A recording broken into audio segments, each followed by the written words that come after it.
Hey there, I'm Jason Smith, Master Sommelier with MGM Resorts. Thanks so much for joining me again. So I'm continuing my search throughout my pantry to pick up some interesting wine pairings for you.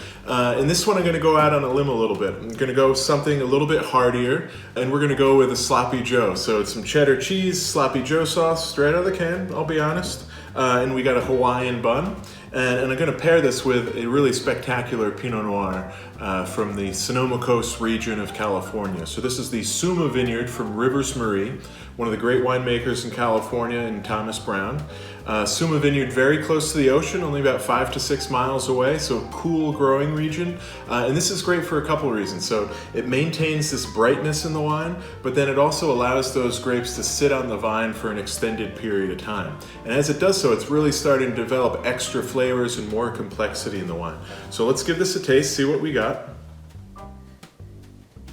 Real complex here, so complex, a lot of different flavors coming out of the glass all at once. We both have red fruits and black fruits, so think raspberry, red cherry, but then also a little bit of blackberry, maybe some underripe black plums, but very inviting, really it smells wonderful.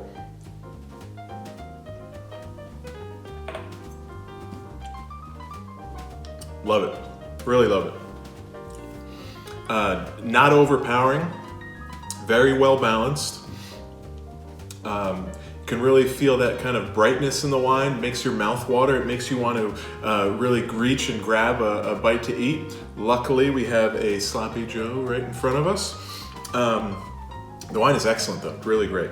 Now, pairing wise, I'm a little nervous here because when I was making the Sloppy Joe, tasted the meat and it's got a good amount of sweetness to it. So I'm a little nervous on whether this pairing is actually gonna work, but that's one of the great things about food and wine pairing. You never know it until you actually try.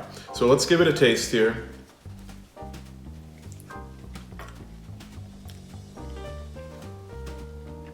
I should say, Sloppy Joe is always eaten with the hands, okay? I don't want to see you grabbing a fork and using that to eat your Sloppy Joe. You take your chances, you grab it with both hands, and you make sure you don't get any on your shirt. All right, so it definitely has a good amount of sweetness here.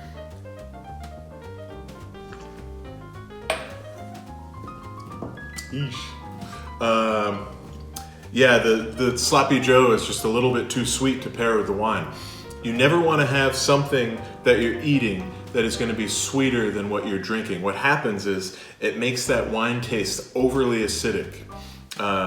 Don't recommend it, and it's usually one of the biggest clashes that you can have in food and wine pairing. So instead, I wish I had one right here in a cooler next to me. Grab a bottle of beer, crack that off, have a sip. If you wanted to do a different wine, I'd choose something that's more fruit forward, maybe something Shiraz-like, Malbec, maybe something that's got some hidden sweetness in it, and that would work a little bit better here with the Sloppy Joe. Wine outstanding, Sloppy Joe, thoroughly edible, but these two in particular don't work so well together. So I really appreciate you joining me. I have to say we miss you all coming to the Las Vegas Strip. We hope to be able to welcome you soon. Stay safe, stay healthy, and also down in those comments, make sure you write some things that you'd like me to come up with a good pairing for you. Cheers.